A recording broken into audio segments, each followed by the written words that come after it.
बिस्मिल्लाहिर्रहमानिर्रहीम। अस्सलाम वालेकुम स्टूडेंट्स, हम फार्माकोग्नोसी का लेक्चर स्टार्ट करने लगे हैं।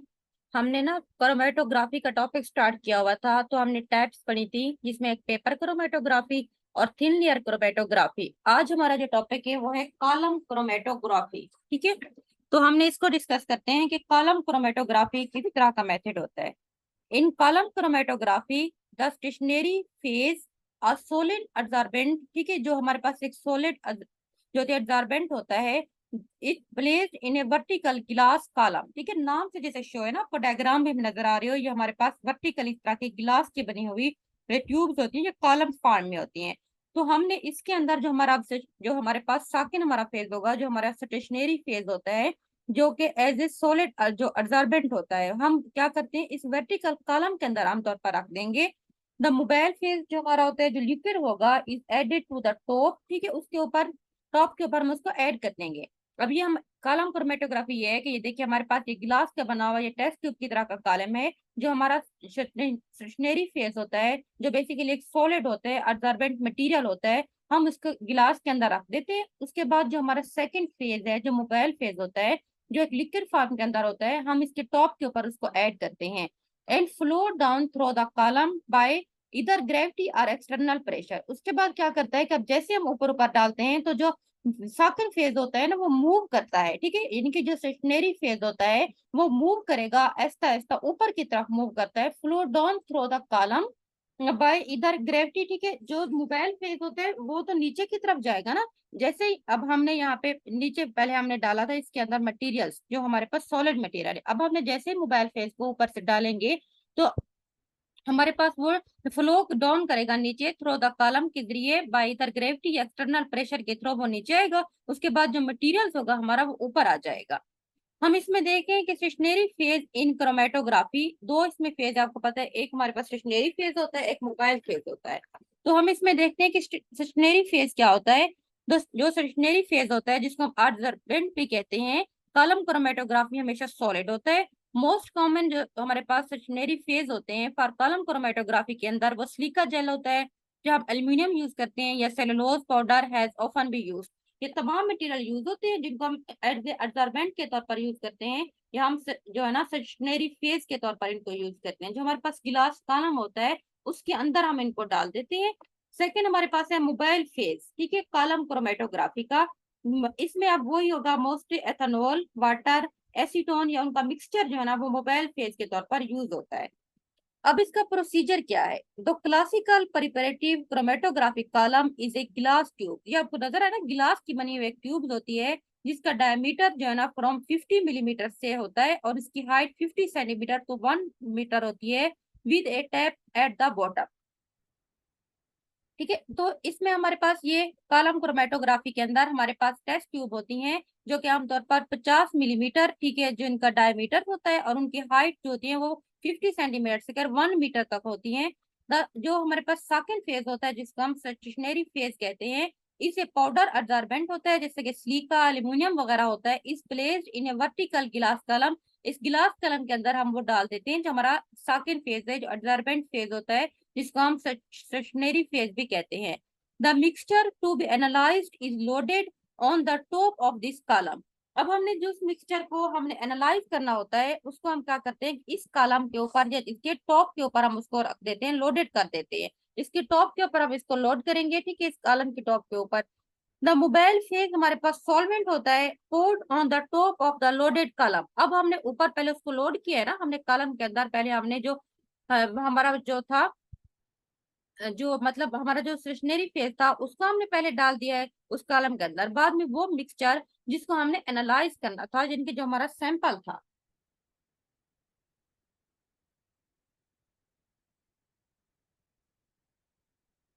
हमारे पास तीन चीजें होती है ना, एक हमारे पास होता है जो हमारा स्टेशनरी फेज होता है, दूसरा हमारा मोबाइल फेज होता है, तीसरा हमारा वो सैंपल होता है जिसको हमने एनालाइज करना होता है। तो पहले हमने जो हमारा मोबाइल जो सॉरी था, सेकंड फेज था, जो हमारा स्टेशनरी फेज था, जैसा कि सिलिका जेल, सेलोज पाउडर, उसको हमने टेस्ट ट्यूब के अंदर डाल दिया है, और जो गिलास का कॉलम है वर्टिकली।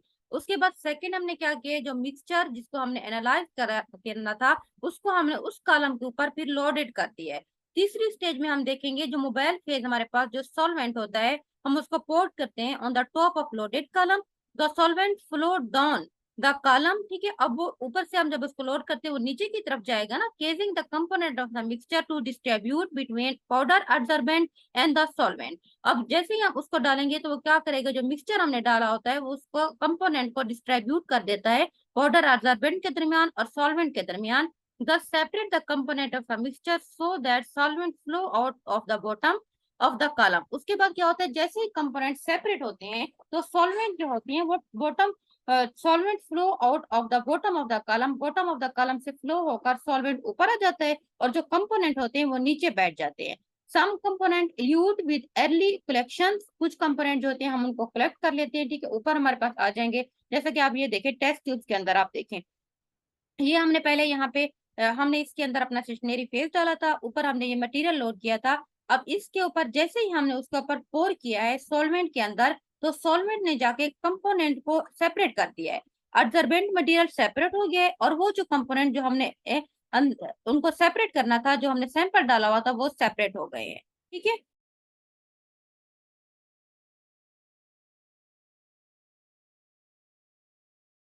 तो उसके बाद हमारे पास होता है इसके कंपोनेंट जो सेपरेट हो जाते हैं, तो इन कंपोनेंट को कुछ तो अर्ली कलेक्ट कर लेते हैं and other component use with late fraction, ठीक है, बाद में कुछ होते हैं मतलब नीचे चले जाते हैं, कुछ ऊपर आ जाते हैं, इन तमाम को हम इस तरह सेपरेट कर देते हैं। यानी कि सिंपल हमने टेस्ट ट्यूब लेनी है जो गिलास की बनी हुई, जो उसको हम वर्टिकल कॉलम कहते हैं। उसके अंदर पहले हमने अपना जो स्टेशनरी फेज होता है, जो हमने सिलिका जेल हमारे पास होता है या एल्यूमिनियम वगैरह का, हम वो ऐड कर लेंगे। सेकेंड, उसके टॉप के ऊपर हमने जो सैंपल जिसको हमने सेपरेट करना है हम वो ऐड कर देंगे, ठीक है। और थर्ड चीज जो हमने उसके अंदर ऐड जानी, हम उसके ऊपर सॉल्वेंट फेज डालेंगे, तो सॉल्वेंट फेज जाके उनको सेपरेट कर देगा उन कंपोनेंट्स को। तो इस तरह हमें पता चल जाएगा कि हमारे पास स्टेशनरी फेज कंपोनेंट अलग हो जाएंगे, सैंपल के कंपोनेंट अलग हो जाएंगे, तो उनको हम कलेक्ट कर देंगे अलग अलग कंपोनेंट फॉर्म के अंदर, जिनके कॉलम के अंदर, ये टेस्ट ट्यूब के अंदर ये सारा प्रोसेस हो रहा होता है। उसके बाद हमारे पास है एप्लीकेशन ऑफ कॉलम क्रोमेटोग्राफी। कलम क्रोमेटोग्राफी यूज होता है बेंजोडाइजिपीन जो ड्रग होते हैं, जो नार्कोटिक्स होते हैं, ठीक है, तो उसके सेपरेट करने के लिए यूज होता है। Second, it is use in the analysis of medicine, जो होती है उन तमाम को एनालाइज करने के लिए यूज होता है। It is use for the purification of water and other organic solvent in pharmaceutical industry, ठीक है। फार्मास्यूटिकल इंडस्ट्री के अंदर जो भी वाटर या दूसरे ऑर्गेनिक सॉल्वेंट्स वगैरह यूज होते हैं, उनकी प्यूरिफिकेशन को चेक करने के लिए हम कॉलम क्रोमेटोग्राफी जब हम करते हैं ना, कॉलम पे जो जो मतलब इम्प्योरिटीज होती हैं, जो उसमें कंकर वगैरह होंगे या उसके अंदर जो पार्टिकल्स वगैरह होंगे, तो वो ऊपर आ जाएंगे, उसको हम सेपरेट कर लेंगे। उसके बाद it is use in the separation of different body tissue. अगर हम रिसर्च की बात करते हैं तो ये बॉडी टिश्यू की सेपरेशन करने के लिए भी यूज होता है। क्रोमेटोग्राफी का जो हमारा टॉपिक है ना वो एंड हो गया है, ठीक है। हमने 2-3 दिन से स्टार्ट किया हुआ था, तो उसमें 3 टाइप्स आपने पढ़ी थी, पेपर क्रोमेटोग्राफी, उसके बाद आपने पढ़ा है जो है ना थिन लेयर क्रोमेटोग्राफी, और उसके बाद आपने पढ़ा कॉलम क्रोमेटोग्राफी। इन तमाम के आपको प्रोसीजर पता होना चाहिए, ठीक है, इनके आपको एप्लीकेशंस पता होना चाहिए। उसके बाद हमारा नेक्स्ट टॉपिक है एक्सट्रैक्शन क्या होता है, ठीक है। एक्सट्रैक्शन हम इसको देखते हैं, जैसा कि नाम से शो होती है, आइसोलेट करना, या किसी भी प्रोडक्ट को आइसोलेट करने के लिए, उसको प्यूरिफाई करने के लिए हम जो लैब में प्रोसेस यूज करते हैं उसको हम एक्सट्रैक्शन कहते हैं। अब मिसाल के तौर पर extraction is very common laboratory procedure होता है जो यूज होता है व्हेन आइसोलेटिंग या प्यूरिफाइंग ए प्रोडक्ट। जब हमने किसी भी प्रोडक्ट को प्यूरिफाई करना होता है, हमने उसको आइसोलेट करना होता है, तो लैब में हम एक प्रोसीजर यूज करते हैं जिसको हम एक्सट्रैक्शन कहते हैं। प्लांट जो होते हैं खास तौर पर, उसके अंदर बहुत सारे बायोएक्टिव कंपाउंड होते हैं, जैसे कि उनमें लिपिड्स भी होते हैं, फाइटोकेमिकल्स होते हैं, उनके अंदर फार्मास्यूटिकल्स क्या होते हैं, फ्लेवर्स होते हैं, उनमें फ्रेग्रेंस होती है, पिगमेंटेड वगैरह, ये तमाम जो कंपाउंड्स होते हैं ये प्लांट्स के अंदर मौजूद होते हैं। तो हम एक्सट्रैक्शन टेक्निक यूज करते हैं to obtain such a valuable natural compound from the plants for commercialisation के लिए। अब हमने कमर्शियल यूज के लिए हमें जो चीजें चाहिए ना प्लांट से, हम उनको सेपरेट करने के लिए हम एक्सट्रैक्शन की टेक्निक यूज करेंगे, ठीक है। उसके बाद हमारे पास एक्सट्रैक्शन की definition, separation of medicinal active portion of the plant और एनिमल टिश्यू फ्रॉम इनएक्टिव और inert component by using selective solvent is called extraction procedure. अगर हम एक्सट्रैक्शन की एक बेसिक डेफिनेशन की बात करते हैं, तो ये एक मेडिसिनल एक्टिव पोर्शन, एक मतलब एक इस तरह का प्रोसीजर होता है जिसके अंदर हमने मेडिसिनली एक्टिव पोर्शन प्लांट या एनिमल टिश्यू को सेपरेट करना होता है फ्रॉम इनएक्टिव या इनर्ट कंपोनेंट से, हम एक सॉल्वेंट को यूज करते हैं जो उनको सेपरेट करने के लिए यूज होता है। ये सारा प्रोसीजर जो है ना एक्सट्रैक्शन प्रोसीजर कहलाता है।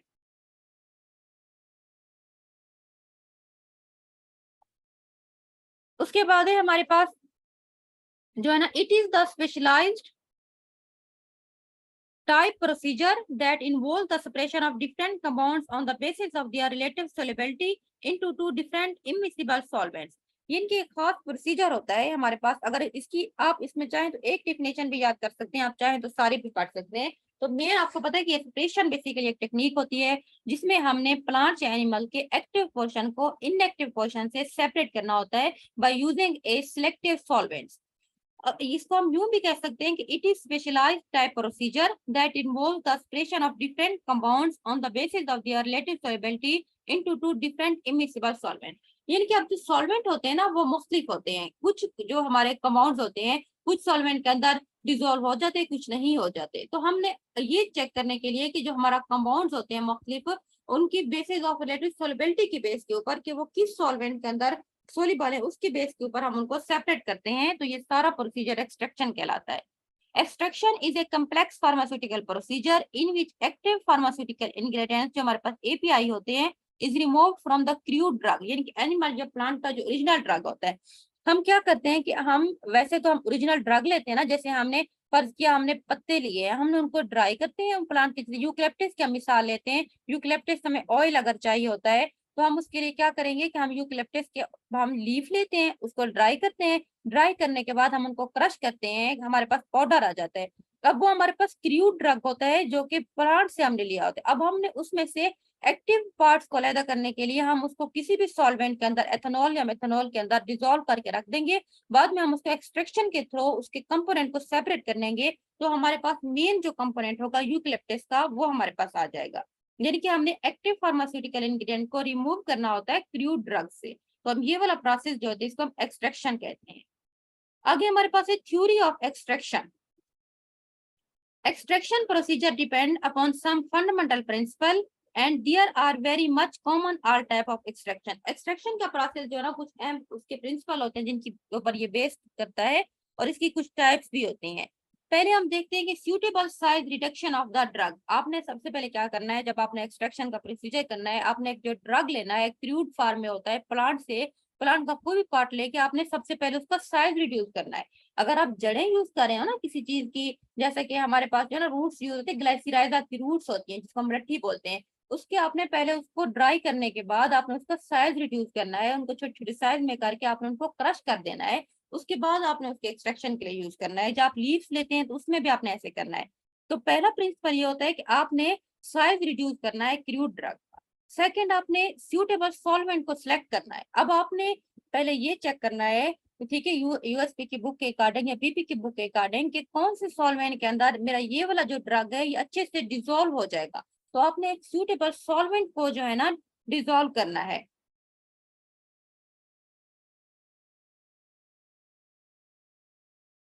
उसके बाद हमारे पास आ जाता है penetration of solvent into the crude drug. उसके बाद आपने तीसरे स्टेप के ऊपर ये देखना है कि जो सॉल्वेंट आपने सेलेक्ट किया है वो क्रूड ड्रग के अंदर कितना हद तक पेनिट्रेट कर गया है। आपने इतना ज्यादा सॉल्वेंट डालना है कि आपका सारा ड्रग उसके अंदर सॉफ्ट हो जाए, पेनिट्रेट हो जाए, ड्रग आपका कोई मतलब कोई कहीं से खुश्क ना रहे बल्कि सारा का सारा उसके अंदर डिजोल्व हो जाए।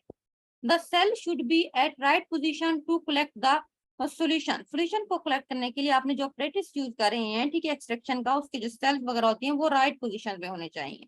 Supply of appropriate heat. उसके बाद आपने क्या करना है, आपने हीट प्रोवाइड करनी है।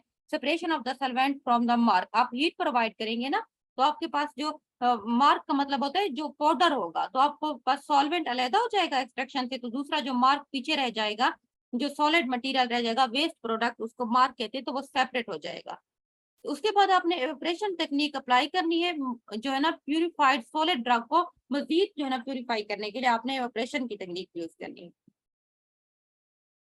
उसके बाद हमारे पास दो चीजें होती है एक्सट्रैक्शन के अंदर जब हम एक्सट्रैक्शन कर रहे होते हैं। एक हमारे पास होते हैं मिनिस्ट्रम, एक होता है मार्क। जो मिनिस्ट्रम होता है वो लिक्विड होता है that used for extraction procedure is called menstruum. जो लिक्विड चीज यूज करें इनकी जो सॉल्वेंट हम यूज करें एथेनॉल मेथनॉल वगैरह, उस चीज को हम मिनिस्ट्रम कहते हैं। जबकि मार्क, अब जो वेस्ट मटेरियल हमारे पास आ जाता है एक्सट्रैक्शन के बाद उसको मार्क कहते हैं। अब हमने ड्रग लिया, हमने सॉल्वेंट के अंदर डाला है, हमने एक्सट्रैक्ट कर लिया, एक्सट्रैक्शन हमारे पास एक्टिव इंग्रेडिएंट अलग हो गए, पीछे जो हमारे पास बेकार का वेस्ट मटेरियल रह जाएगा उसको हम मार्क कहते हैं। ठीक है, उसके बाद है हमारे पास एक्सट्रैक्शन तकनीक के मुख्तलिफ मेथड है, ये हम कल डिस्कस करेंगे। आज आपको बस एक्सट्रैक्शन की डिफिनेशन का पता होना चाहिए और उसके कौन सी कंपोनेंट उसमें मार्क्स है। उसके बाद दूसरा उसके अंदर हमने पढ़ा मिलेस्ट्रम, आपको उनका पता होना चाहिए, और थिन लेयर क्रोमेटोग्राफी का प्रोसीजर एप्लीकेशन।